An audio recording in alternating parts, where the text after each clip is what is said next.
Top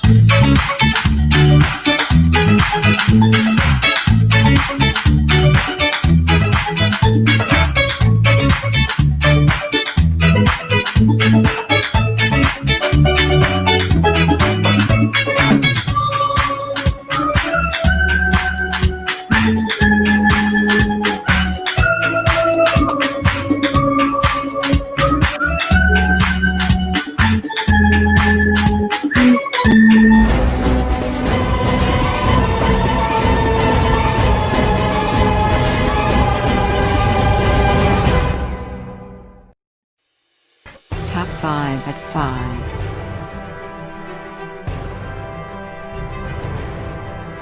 Educating.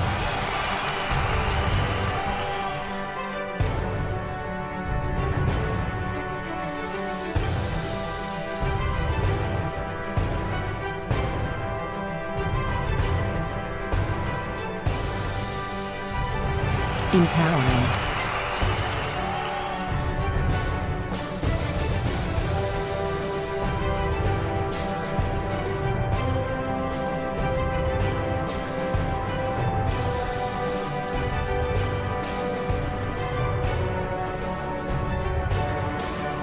Entertaining.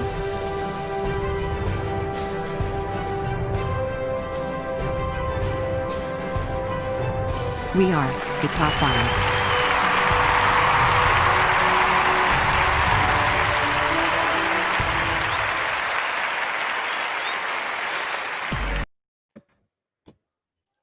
Hello, hello, hello, and welcome to another Sunday of Top 5. I'm happy to see everyone. I saw Natasha Charles on here, and just shouting out my beautiful co-hosts, lovely ladies, looking beautiful as ever. Hello, and happy Sunday to you all. Happy Sunday, everybody. Awesome. Happy Sunday. Happy Sunday. And today we have our beautiful Tracy as our guest and co-host as well. Hi, Hey, everybody. Tracy. Thank you Oh guys my for having me. gosh. So we're happy to have you. I wanted to shout out, the first name I saw was Natasha. Natasha and Patricia, you guys, happy Sunday.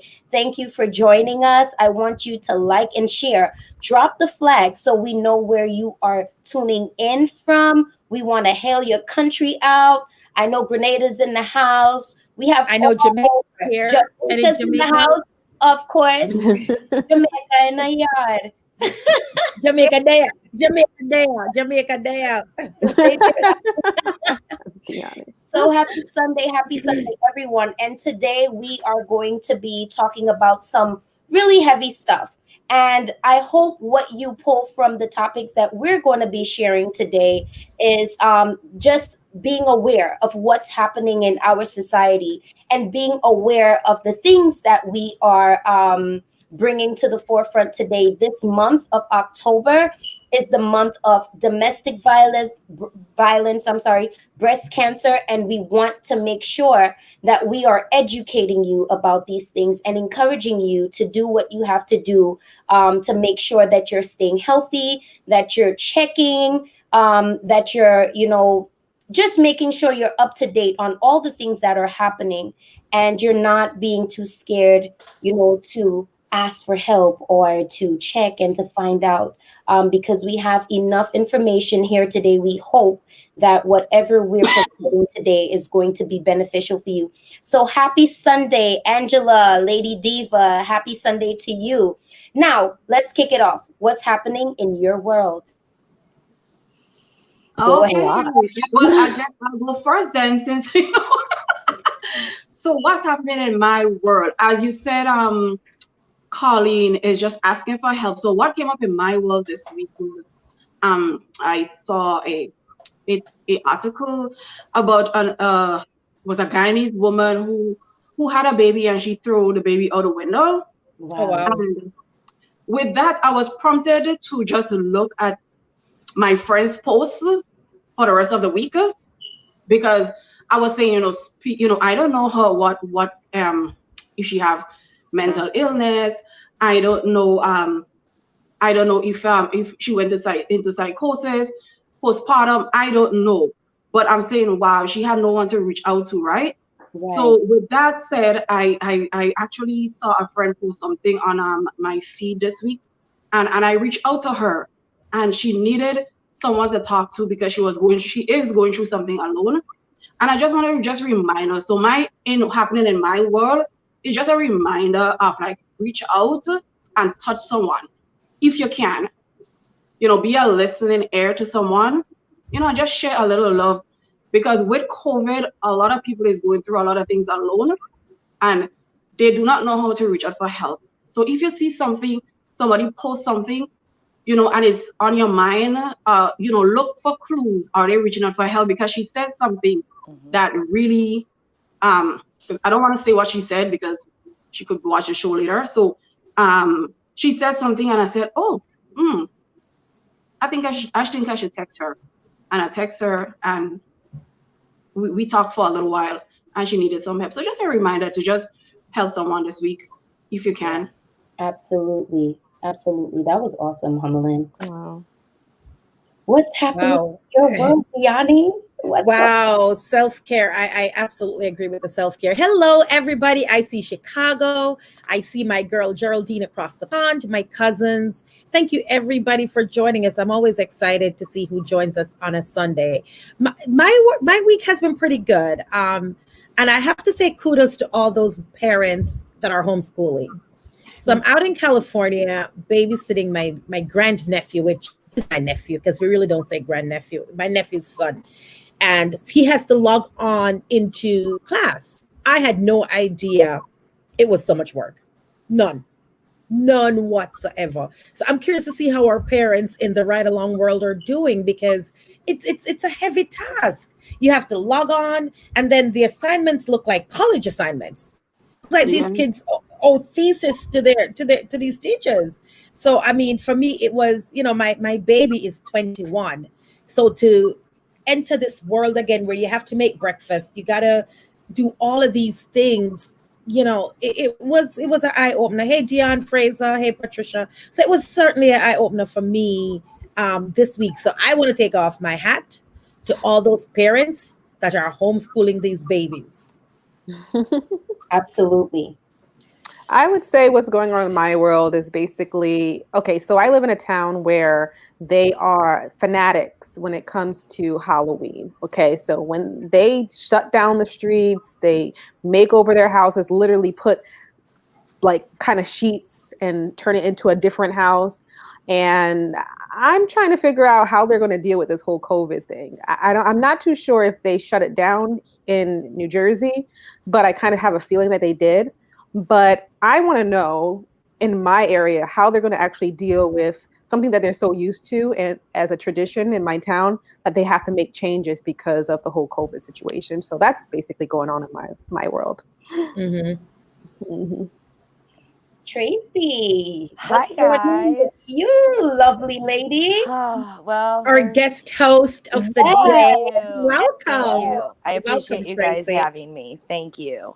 There's a lot going on just in the world all over. And, I was kind of discussing this with my best friend. I'm here watching her kids now, last night, that I really, when you think about it, there's not much I can do to change what's going on right now with all of the hate and just everything that's going on. So I'm trying to focus on the people that I come in contact with.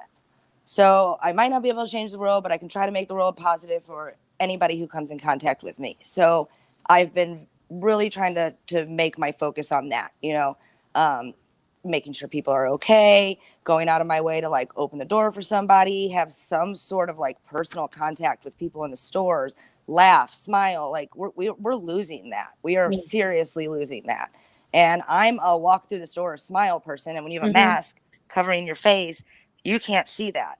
Mm-hmm. So we need to use our words more, in our actions right now. Open a door for somebody, step through in an aisle, let them go by, There's other ways of communicating. We're losing that. So I'm trying to focus on just making the day positive for people I come in contact with the best I can. Tracy, I'm Exactly. so glad you brought that up because I used to be a smiler. Mhm. So I would, you step into an elevator or you're walking in the store, you do the smile. And Yep. I'm glad Tracy brought that up because I'm like, okay, what do I do now?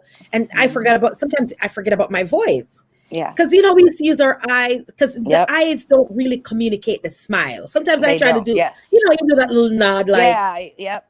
that little I nod. get it. But that's a good reminder to use our voice. Good morning. How are you? I might scare some Mhm. people in my neighborhood, but Right.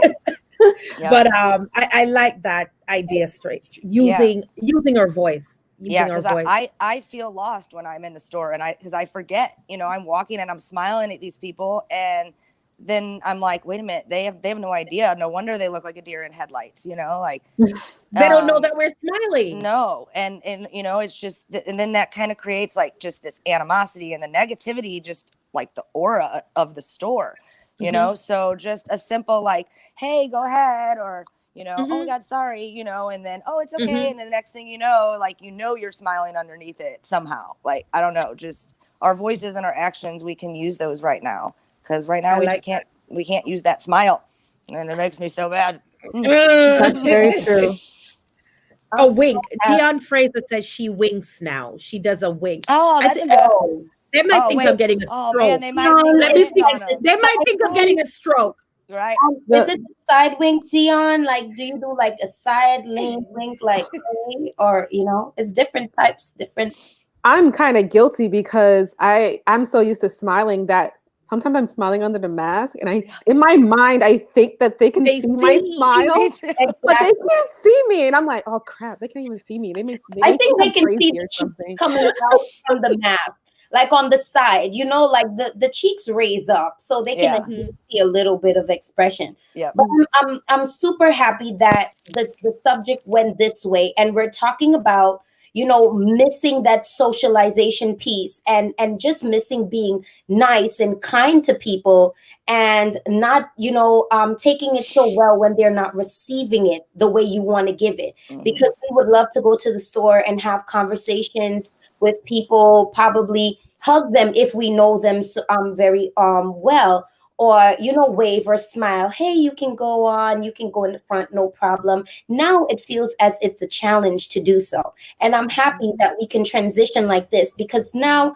I want you guys to think back to maybe our second show where we aired the homelessness that was happening uptown in Manhattan, and it was a very interesting topic, because we were seeing some people who fell on some hard times. That was they ended up being homeless, and as a result of COVID, in order to cut down on the amount of people that are in shelters, the government decided to put them in different hotels. So these hotels on the Upper West Side agreed to house these men and their a men's shelter. So they agreed to house these men to cut down in the clustering of the shelters. And so what we're seeing right now is a war. The Upper West Side and Lower West Side, they don't want them, right? And so now the government is trying to move them from the Upper West Side and place them to the Lower West Side. And what the Lower West Side is doing, they raised some money to hire a lawyer. And I want to hear from my audience, since we were talking about, reaching out to people, communicating, socializing in a time like this. What are your feelings on this? That at a time like this, we have people displaced, going through some tough patch in their life, and needing that help and that assistance. I want to hear from my audience. What do they think about this upper and west lower war that is happening in terms of the homeless people and the money? They actually raised $1 million to pay a lawyer to fight that. And so I definitely want to hear from my audience. And then, ladies, we're going to chop it up and just get your point of views. And I want you to be conscious of what we just talked about in terms of reaching people, and just that human nature instinct to run when somebody is in need, or to give. And so, from my audience, what do you think, and what's your thinking and your feeling about this right now on the war on homelessness? I would love to I, hear. I like that you call it a war because it's definitely a war. So I Absolutely. think so. I have two thoughts, right? Yeah.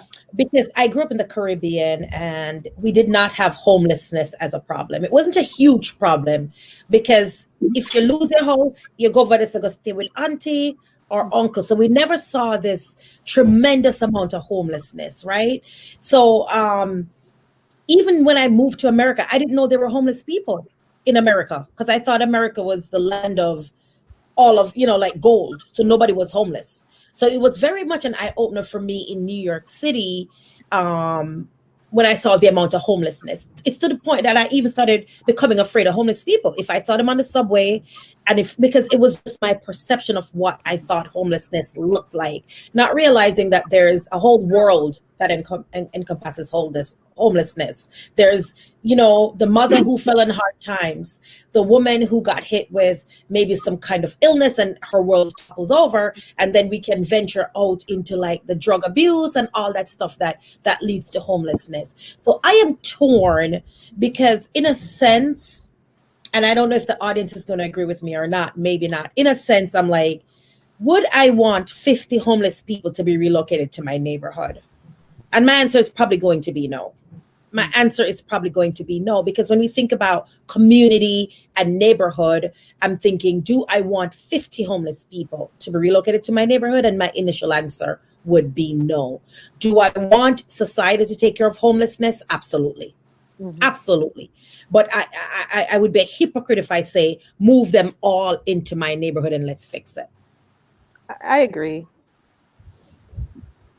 I agree. I where I live, we have we have a large population of homeless people, and they have a shelter smack right in the middle of the town, and it's good for them. But what the issue with this town is that it's becoming a issue with the homeless people. They're actually harassing a lot of the people living in that neighborhood.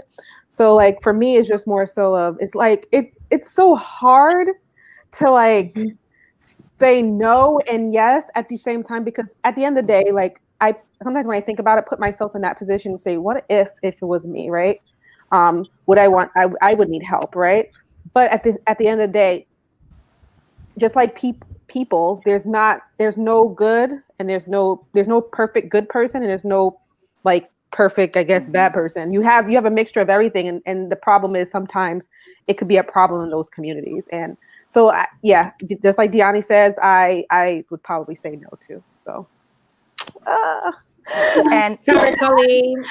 Go ahead, Tracy. Tracy is gonna go. yeah, as somebody who has closely faced homelessness and who had not had a friend that let me sleep on their they offered a bed. My mom had a bed. I needed to stay with my animals, and so I slept on their porch for 3 weeks to allow myself to get a job and do stuff. But I also was out there looking for work, helping cleaning her house and helping do things. So with that said, sure, open the area to allowing the homeless people in there, but their actions need to be grateful as well.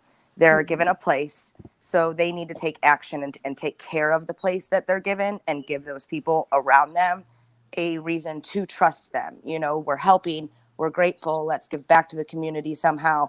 Go outside and clean up trash. I don't care what you're doing. You have a hot shower now. You have internet, apply for job. That if you can't help somebody who doesn't want to help themselves. And as somebody who was facing homelessness, I was doing everything I could to not. So, I wouldn't want somebody to judge me based on just, what I was going through and think I was automatically a bad person. But I'm also the type of person that will show my gratitude with thankfulness. And there's a lot of homeless people out there that don't do it. They just live day by day. They don't care. They have depression. They have these issues. They don't see it. It's not that they don't care, but they don't care because they're depressed. They just don't have that. There's drugs involved. There's, alcohol involved. There's so many factors So it's not, I mean, would you open your home to just some random stranger out on the street? No, you wouldn't. But if you had the ability to get that stranger a hotel room, and then in return they took a shower and they got online and they got a job and they took an opportunity within 1 week of you giving them all of that, and showed how much they were trying to make that change, would you keep them there? We're now in October, so this isn't like we just opened the doors to this, okay? So, this has been going on a long time. So, are these homeless people making an effort? If they're not making an effort, you can't help somebody that doesn't want to help themselves. You can't. And I think, Tracy, you articulated that really, really well in Victoria. So, when I said NIMBY, not in my backyard, I am not being harsh to the homeless community. No, I am saying I want to help. I want to help. I will provide free legal advice. I will pack up the car. I have served lunches at homeless shelters. And that's how I say there's a whole world of homelessness. It's not just one extreme to the next. But at the same time, when I think about the people in the lower east side or upper west side, whichever where the fight is happening, I can see why they would say not in my backyard, because you want to make sure there are social programs in place, helping these people to get back on their feet.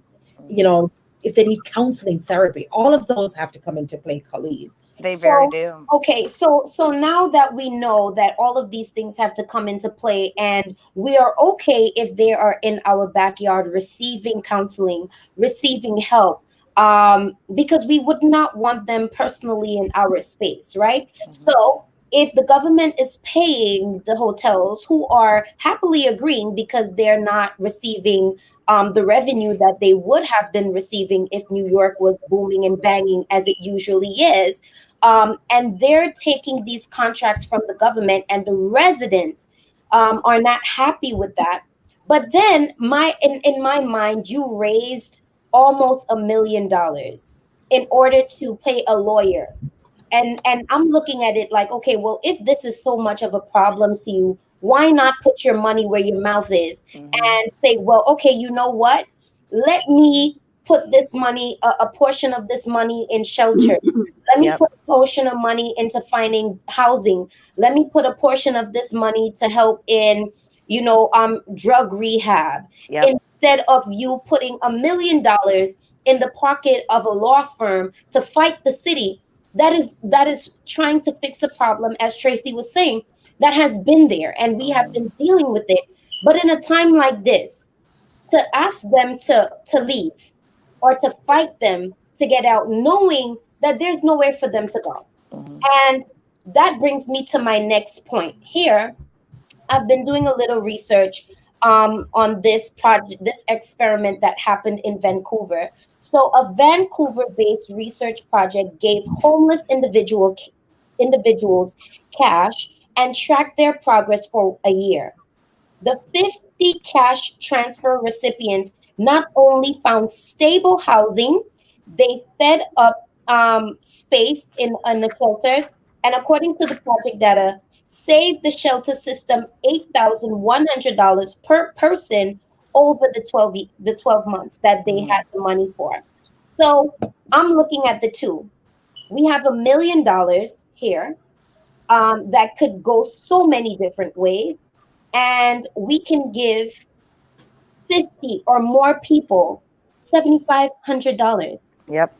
And they can do so much, because I know for sure they were not expecting that result. Because again, it shows mind blowing, right? That $7,500 saved the city $8,000. So it saved them more by giving people an opportunity. So again, let's revisit it. What do you think, audience members, that $1 million could go for? And would you, if you were in that position to help, what would you do with that money? Would you pay the law firm to fight, or would you help? Kamalin, tell me on your face. Yes, I have a response for that question. So I have a possible solution. I'm not saying that they should use the $1 million to help the homeless, but I'm saying what if, right? Yeah. The the resident donated $250,000, right? And instead of the government fighting the residents using money to, taxpayers' money to fight the residents, what if they match that? So now we have $1 million, right? And what if they try the New Leaf project, because it worked in Vancouver, and further reading, I read that it worked in Stockholm, California, as well as Jackson, Mississippi, using a similar approach, as well as Mexico, Syria, and Kenya. So if it works internationally and it also works in 2 states in America, a similar project like the New Leaf project, I say maybe it could work in New York. So if they take that $1 million, as I said, let the resident could donate $250,000, the government could donate to put it in a new project, because we know there is a JIGIS program in New York that helps women who may be in domestic violence issues, or newly single women. They have programs for that. So let's say in conjunction with the JIGIS program, they have a program similar to the New Leaf program, and try it and see if it works. Do a case study with 50 people or 200. When New York City have a high rate, so maybe it might be 200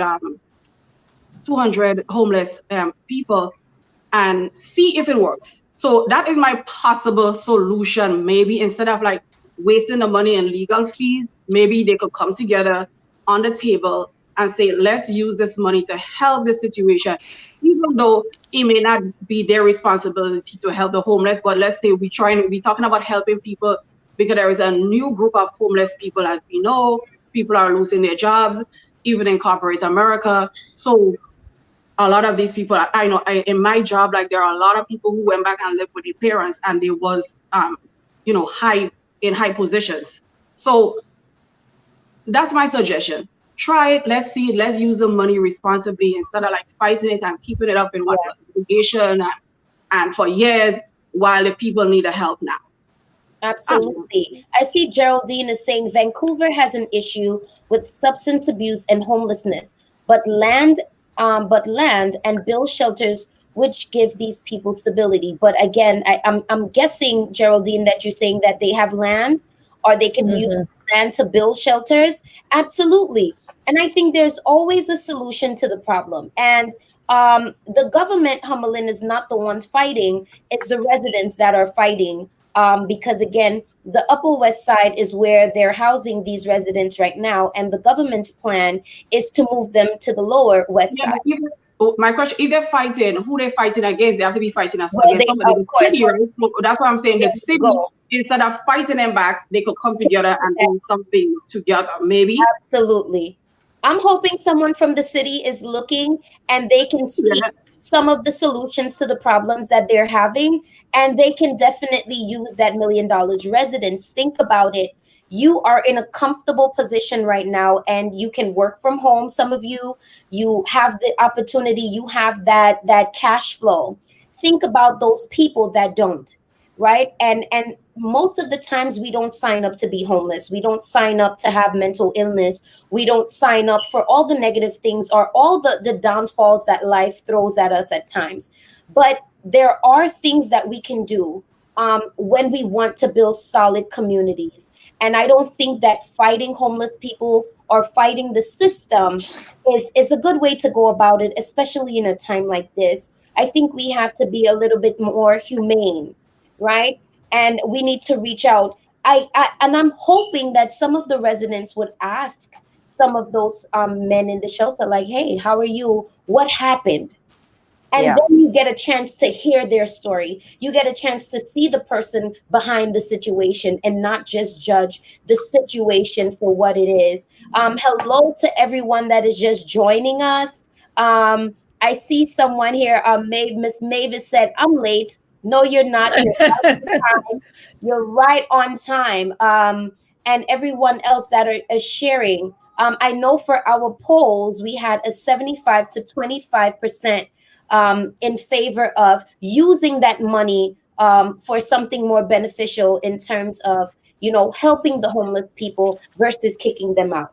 And we I think the only thing I'm going to say, Colleen, we have to be Yeah. careful when we say something more beneficial, because the universe, it can't just be beneficial to the homeless people. I think it has to be beneficial to all involved. So I have an So option. let's not isolate these residents for saying it's not beneficial. You know what I mean? I don't Right. want us to sound like so liberal, like we're like, hey, let's take the money that you spend time in raising and let's use this to help the homeless because it's beneficial to the homeless. And I just want to say, and I respect the New Leaf Project. Keep in mind, the New Leaf Project, they targeted 50 people. If there was a grade level for homelessness and the A students in the class, meaning everything about them was perfect, those were the 50 people that were targeted in the New Leaf Project. So they didn't cover everybody as we thought. It's just the ideal homeless person, meaning they looked at all the homeless people and they took the most ideal and they were given $7,500. Yeah. So they're not solving Canada's or Vancouver's homelessness. What they were doing is, let's do a case study on 50 of the most ideal homeless people and let's see what happened. So all the facts were in the right place for this project to work. Well, there's a good option. Go ahead, Tracy, and then we'll get Angela. Go ahead, Tracy. There's a good option they could do that would help, in fact, both parties. Okay, so instead of wasting this $1 million on fighting them, then raise another $1 million or whatever and move them somewhere else and put them up in another hotel and pay for them there, and then take care of all the expenses. They're out of your hair, but you're not throwing them on the streets, because don't throw them on the streets. That's just wrong in everything that's going on right now. But there is an option to help both parties, and that would be it. Don't, it's the rich fighting the poor, as someone stated in one of the things down there. So instead of the rich fighting the poor, how about we just make both parties happy? Absolutely. And Angela said she wanted to know, ladies, is all the homeless shelters open now, and how are they coping? How are they coping with COVID? Do they do social distancing, and is it set up differently with their sleeping arrangements? Angela, that is a fact. I don't know. I don't want to say. But what I have read so far is that is the situation with the homeless shelter is that they don't want a situation where everyone is in the same space, right? They want to adhere to the social distancing and the distance that between two people. Hence why they have been moving them around the city to different locations to cut down on the spread of that. Because just think about having all these homeless people in one space. That would be the hub for COVID. Like, that would be the breeding ground for that. So I cannot answer your question with fidelity on that one because I do not know.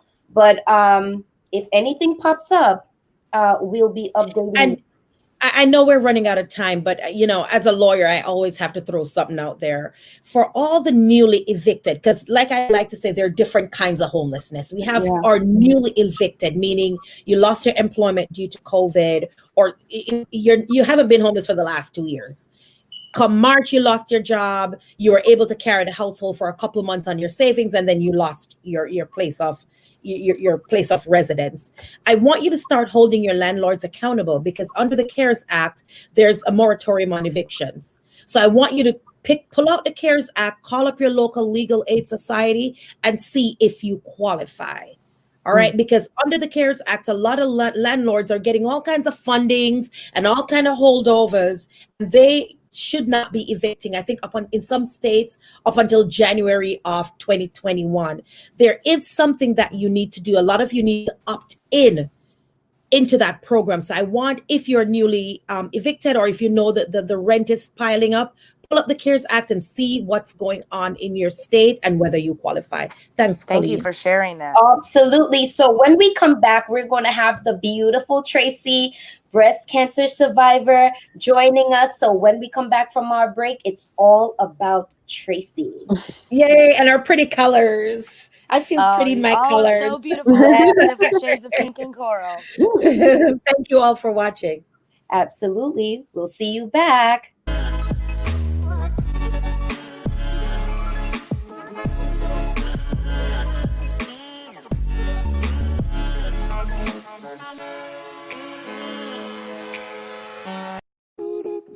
Hey, I got some good news for you. Looking for a passionate immigration lawyer with experience that spans over 2 decades? Someone trusted that served immigrant families just like yours? Well, look no more. Now you can benefit from her personal and professional experience.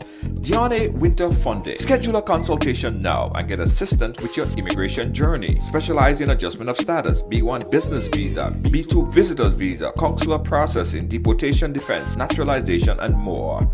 Give us a call today at 813-815-3529. That's 813-815-3529 or online at winterimmigration.com. Attorney Diane Winter Funde. Law done differently.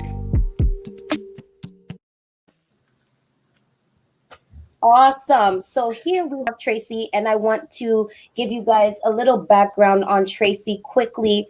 Tracy is a breast cancer survivor. 7 years out now. And we had an opportunity to talk with this lovely lady. You guys have probably seen her on the Ride Along show before. And today she's joining us as a co-host, but we're also making it all about Tracy in order to bring awareness to breast cancer. So, Tracy, Hi. where are you, lovely lady? I'm here. Can you see me? I can see all of you. Oh, okay. Perfect. How's everybody doing today? Great. Great. Good. Thank you guys for all wearing different shades of coral and pink. You know, that means a lot to us, you know. All the support we can get. Oh, It means a lot. Thank you, Tracy. Thank you. Absolutely. So, Tracy, just give us a little background on where you're from, first of all, because that is based on the entire thing that we're going to be talking about, and the start of the change in your life. Sure. So, let them know where you're from. I am born and raised 39 years, always just a little bit outside of St. Louis. So it's just easier to say I'm from St. Louis. You know, nobody really knows of Florissant, Missouri. So that's where I grew up, lived there for 26 years. And ultimately, that's the area that gave me my cancer. So, yeah. And you want to say what happened in that area? So we Yes. know a little bit. Yes. In the 60s, I believe it was, the Manhattan Project, you know, with the Hiroshima bombing, they had a bunch of the radioactive waste. Thorium-410 was one of the main radioactive waste contaminants that they used, I guess, to make the nuclear bombs. And with Mallinckrodt and the Manhattan Project, they were actually supposed to dump it in mines somewhere, which is around where I live in Florissant, Missouri, and Ferguson, Missouri. And they ended up dumping it in this area called Coldwater Creek, which happens to be a floodplain, the Coldwater Creek floodplain. So the barrels, they dumped them in the middle of this floodplain. Of course, it flooded, rusted all the barrels, and all the radioactive waste went into the soil. And so pretty much a bunch of people from mainly like the cluster of ages, I mean, it ranges from, you know, your teens to, you know, your elderly, but there's a lot of people in their 20s to 40s coming down with this, you know, brain cancer, liver cancer, breast cancer. I mean, you name it, all kinds of different stuff. Well, they ended up cleaning out the waste, and then they put it in a landfill, which is now in Westlake Landfill, which is not far from where they dumped it in the floodplain. And so now there's a fire burning there, you know, because they burn all the waste. But of course, it's contained. It's never going to touch it, right? You know, and there's just, you know, pile of radioactive waste sitting in the landfill, not 45 minutes from where I live right now. And I played in that. You know, we didn't know. I was a little girl who grew up in a street full of boys, and I played in the dirt, and I, you know, ate mud pies and played in the slime stuff underneath the sewers. Well, that probably wasn't such a great idea now in hindsight, because I have 2 mutations in my DNA. One of them is on a carrier gene that should not hold a mutation. They don't know why it's there. And the other one is on a gene that needs 2 strands for it to really do anything. So that one I'm not really worried about, but nonetheless, it's a mutation that we don't know how I got there. I have no genetics. We have 14 cases of breast cancer between both sides of my family, but I did the $4,000 test, and I do not have one genetic for cancer. oh wow. So it didn't come from my family. Wow. Wow. That's It's crazy. No, I actually did when I was in school. I actually did some studies when it came to cancer and spontaneous mutations, something like what you were saying that can happen from the Yes. environment, and that's crazy because I know some in Tom's River, New Jersey. It's kind of like it's not breast cancer, but my aunt passed away from I believe she had pancreatic cancer, and that's because of the soil was contaminated. So it's Yes. very unfortunate that they don't tell their residents that the area, whatever that was there, the area is contaminated. So at least you can have that option to say, I don't want to move here, Right. just to protect your kids. And I'm so sorry that you had to go through that. That is horrible. I thank you, and it sucks that I have to go through it, but I've helped a lot of people, so I don't want to say it's worth it, but I had to go through it nonetheless. So Yeah. at least there was something positive that could come out of it. Like, I mean, that's all I could ask for. I mean, I had ultimately two options. I was going to go through it regardless. So I could just either silently go through it and just do my thing and go through my life. But I don't feel like I'm here on this earth, like, for me. I don't know any other way to say that, but like, I just feel like I'm here to help people. I don't get it. So I feel like, I had to use it for something positive, and, I just want women to Right. love their bodies. I want them to love themselves. And I mean, it's sad that it took cancer and cutting off my boobs and probably going through the worst things I could ever go through to actually like myself. But I'm more happy in my solitude now than I've been in my entire life. Right, right. So Tracy, tell us, like, how old were you when you got diagnosed, Um, and what I, stage? I was Stage 10 was days it? after my 32nd birthday that I was diagnosed. It was invasive ductal carcinoma, stage 2B. And I found it myself because I rolled over in my sleep and squished it with my bra, and it hurt. That's the only reason I found it. The underwire of my bra, like, Wow. smashed it, and it hurt. And that was it. I was like, well, what the heck is that? That's not normal. That does not feel like a normal cyst. And I've always had real cystic breasts, so very fibrous and cystic. So they always felt stuff in them. So I actually had my doctor like walk me through, like, okay, like what, when we were doing the exam, like, instead of like, hey, just do an exam, right? Okay, well, how am I supposed to know what's what? So I had him feel, and then him take my hand and be like, okay, do you feel that? That's fibrous tissue. Okay, do you feel that? That's a cyst. Okay, do you feel that? So he walked me around every part of my boob, so I knew like what tissue was what. And so when I did, feel myself, because I was 32, I wasn't even doing exams. I wasn't doing self exams, never, ever, ever. But if I, rubbed myself or squeezed it like I did, at least I could, there was times I'd had cysts before where I'm like, oh, okay, it's moving, that's cyst. Um, so having him, that's one of my big advice to do is when you are seeing your doctor, have them actually walk you through the feel of it, not how to do it, but like, let's talk about this, because that's how I knew it wasn't normal for my body. And even when I went to see him and he felt it, he didn't think it was cancer. He's like, I think it's a cyst that just needs to be drained. And he honestly just sent me down to make me feel better. But I knew because I'd never felt a cyst like that in my body before. It was hard. It was moving, which makes you want to not think it's cancer, because cancer is like not supposed to move. Mine moved, mine hurt, and mine changed size. Cancer's not supposed to do that. So Right. they usually, like, I mean, over time it'll change size, but like, right, I mean, in a 6-week period, it went from just feeling like a lump to feeling like a lump with a little BB on it to growing in size. So it, I saw her thing saying soil tested high in radon. Yeah, definitely. It's huge. All the stuff that is environmental that comes with our bodies. But yeah, back on track. So when I was, feeling it and I felt the BB, I mean, I could move it around and it hurt, and they always say like cancer doesn't hurt. Well, mine hurt. Like it hurt. It hurt to wear a bra. It hurt to touch it. I mean, so when I have ladies who say they feel a lump, I don't go off just what somebody says. Like every individual is different. You have to know your body and what's normal for your body. You know, none of my other cysts were ever like, it was a full breast pain thing. And this was like, this hurt, not my whole boob, just right here. And it was like at the 7 o'clock position. So it's actually, let's see if I can see, like right here on my breast was where it actually was. Wow. You know, and so it was kind of underneath as well. But when I lifted my boob, you can go through, Scream Queen 13 is my handle on Instagram. If you go all the way back, you can go through and see that you can actually see the lump and the BB sticking through my skin. So I lifted my skin, you can see the cancer, like you can just see it through my body. Yeah. Okay.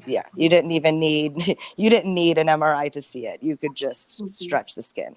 It was pretty crazy. Oh, wow. Yeah. Okay.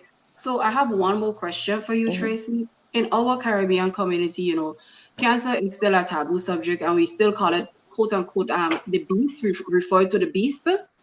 And initially, when you received the news, how did you, relate the news to your family? Because I think in our community as well, we are afraid to tell our friends and family, because this week I just had a friend who revealed to me that she had breast cancer 5 years ago, and I was like in total shock. So how did you tell your family, and what advice could you give us in how we could deliver the news to our friends and family?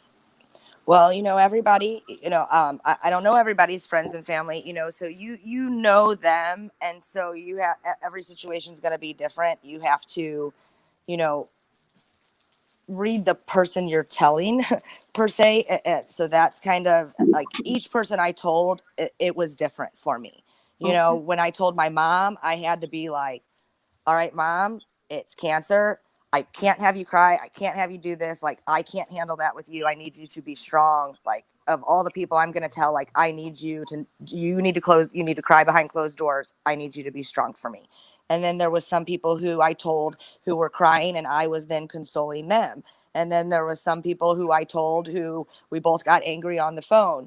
You know, I had to deliver the news differently to each person, but my advice is like, just get it out there to the people you need to do it. There's no use in beating around the bush. It's going to make you sick to your stomach of how to tell them or what to do.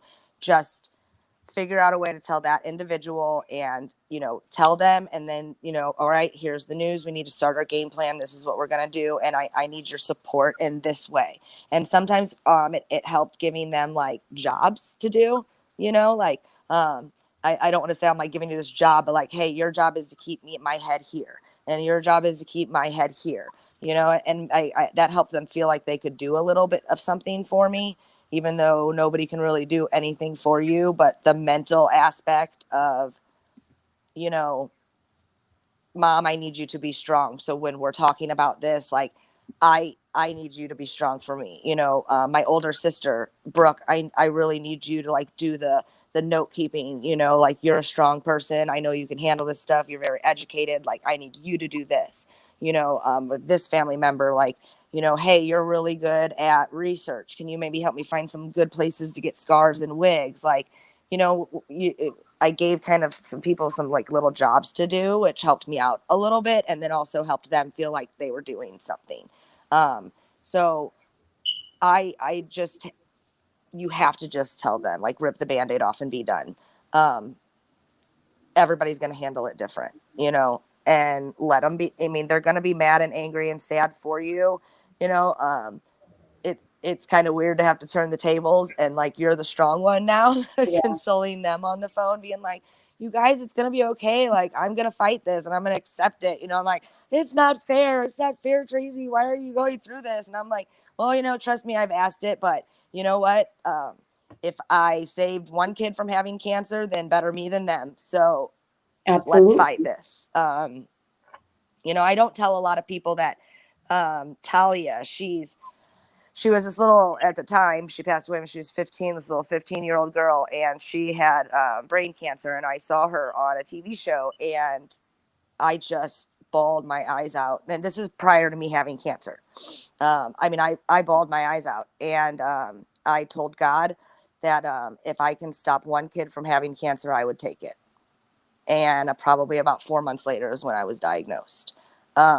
So I firmly believe I saved a kid. Like, that's just what I believe. Absolutely. I mean, Tracy, nobody else has to. and to Hamalin's question, in talking about in the Black community or the Caribbean community, we tend to be a little bit more, not more, but maybe some communities tend to kind of look at cancer as something taboo. Like they're scared to talk about it. They're scared to deal with it. They're scared to actually face it. Mhm. Because a lot of the times, the first thing that comes to somebody's mind is like, oh, I have cancer. I'm going to die. That's the end. Of it.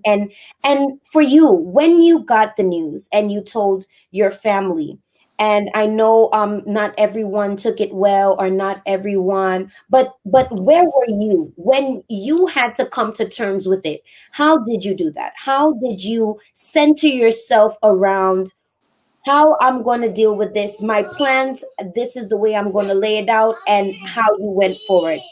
Oh, I was actually very angry. I was very angry. When I first found out, I was at work.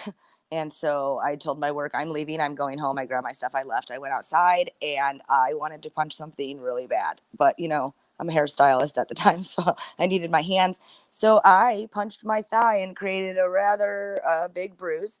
But I know it sounds weird, but after I did that and got a little of my anger out, because I was very angry, I felt a little bit better. I cried really hard for an hour, and then I made a list of who I needed to call and went down my list and called my people.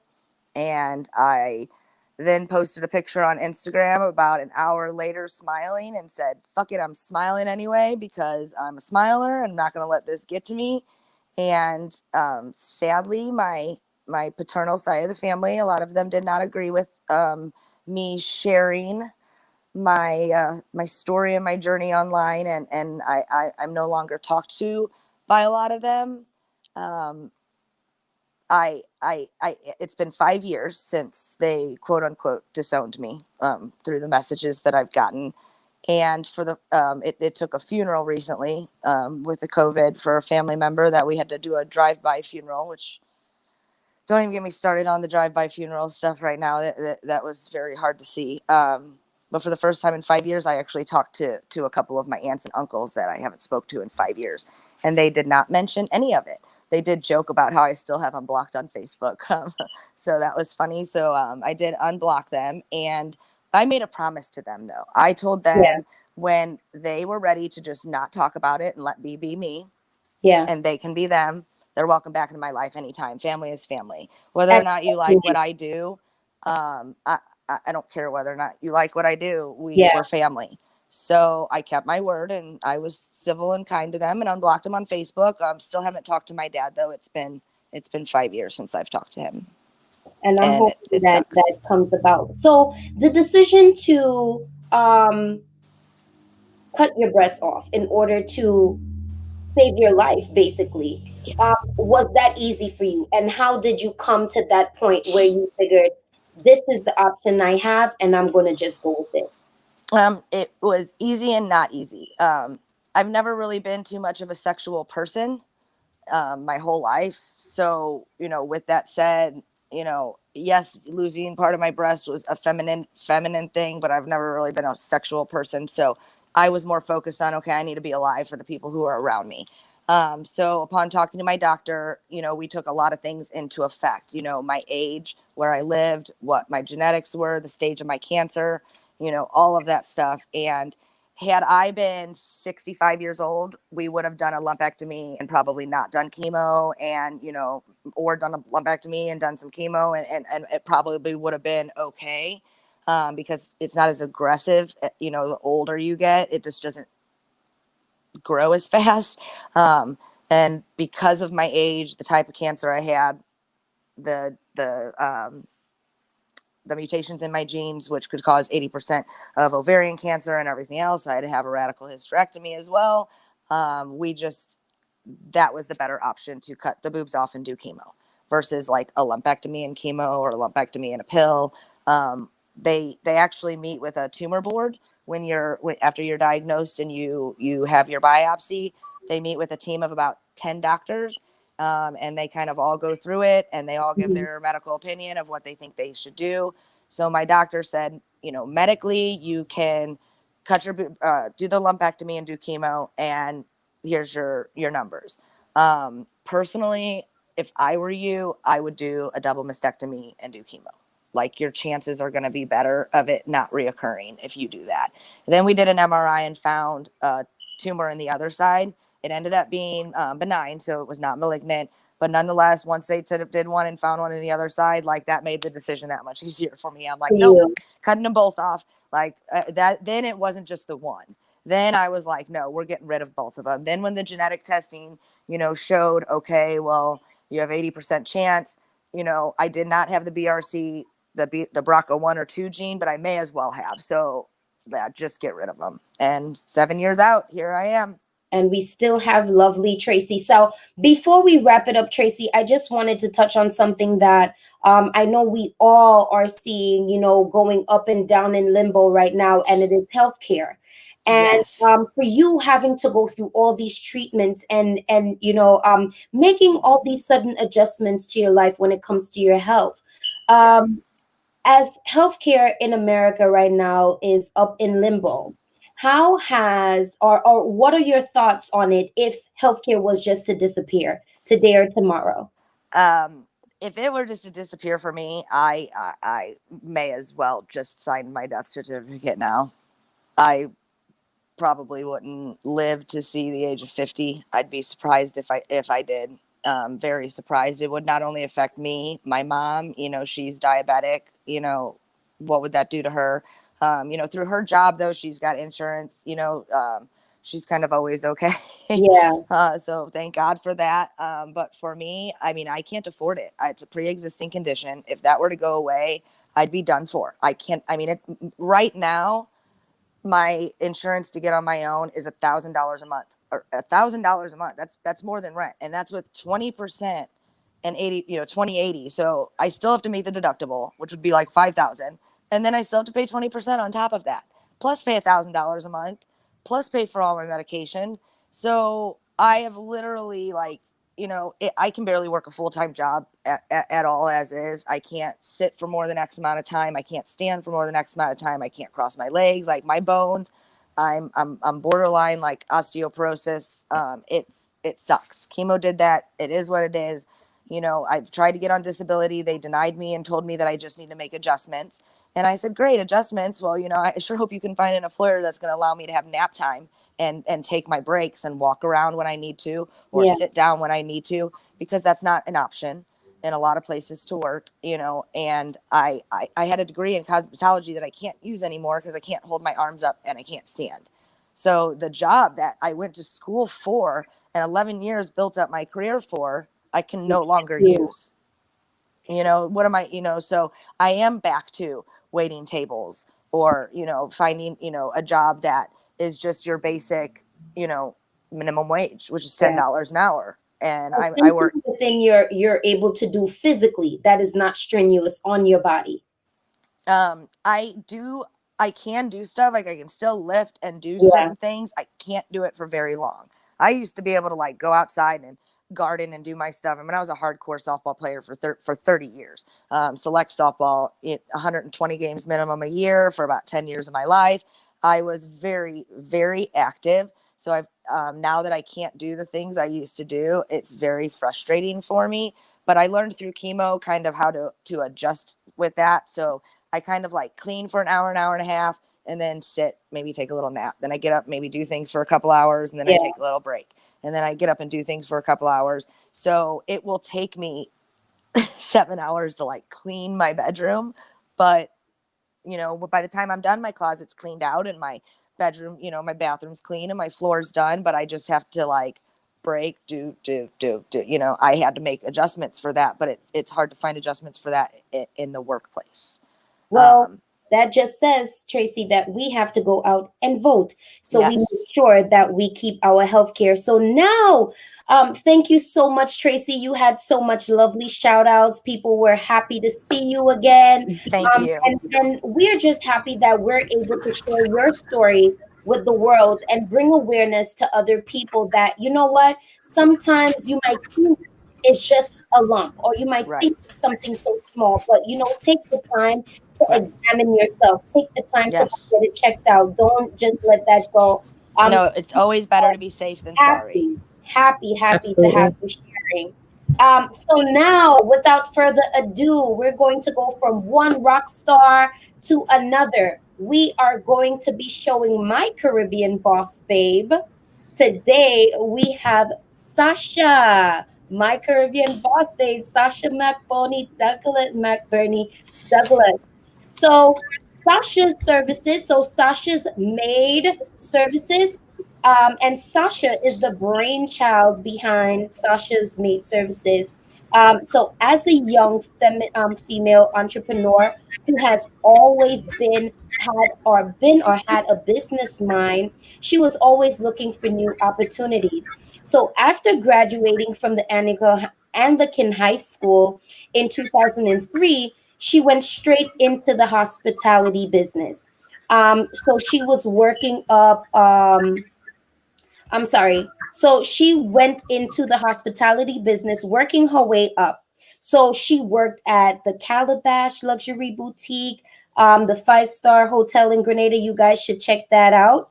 But after doing that, she started to get little odd jobs here and there on the side.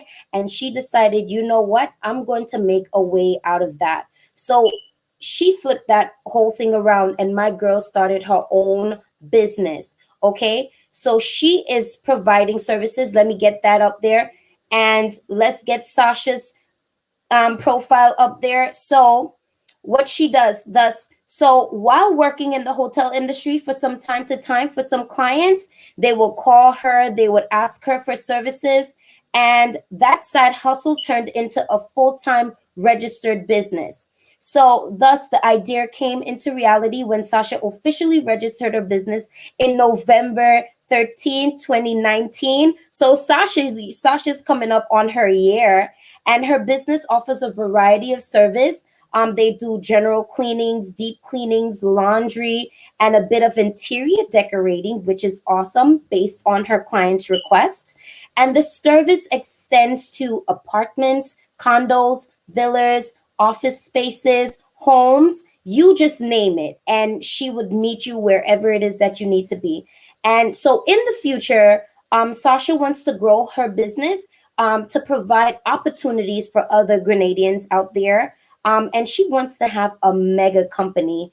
And she also wants her products to be all natural and environmentally friendly. So my girl is hitting it on all the times. She's hitting on all levels.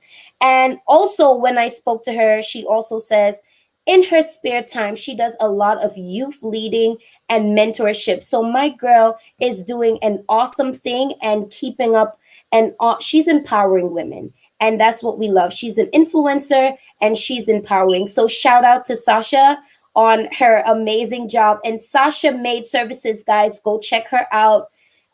Drop some DMs in her box and go girl, you rock. So we had a full Sunday. Ladies, it's been a pleasure. Guests, it's been a pleasure. We love to have you. Tracy, the amazing Thank you, guys. the lady of Thank you, Tracy. love you. I don't know where my picture went, but I'm here. Thank you. Just now. So thank you everyone for joining us on this beautiful Sunday. And we hope to see you back next Sunday enjoying our top 5 at 5. And also Landy will be joining us next week. We'll have Landy just to mention that Landy will be back next week. Oh yeah. Yes, she'll be back in the house. Much for having me. Thanks, Tracy. Yes, for me. Thank you so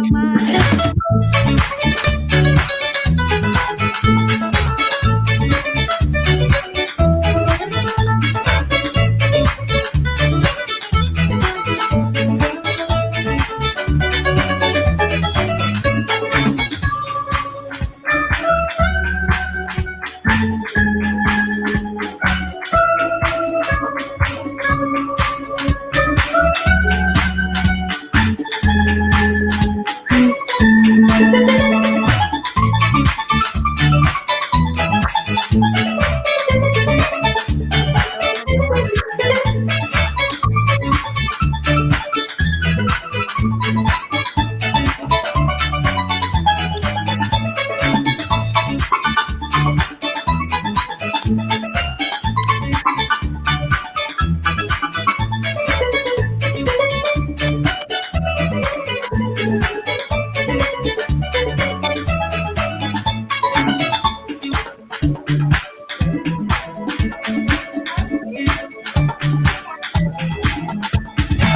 Do you emoji? I'm talking to you. Yes, you. Do you emoji? You should.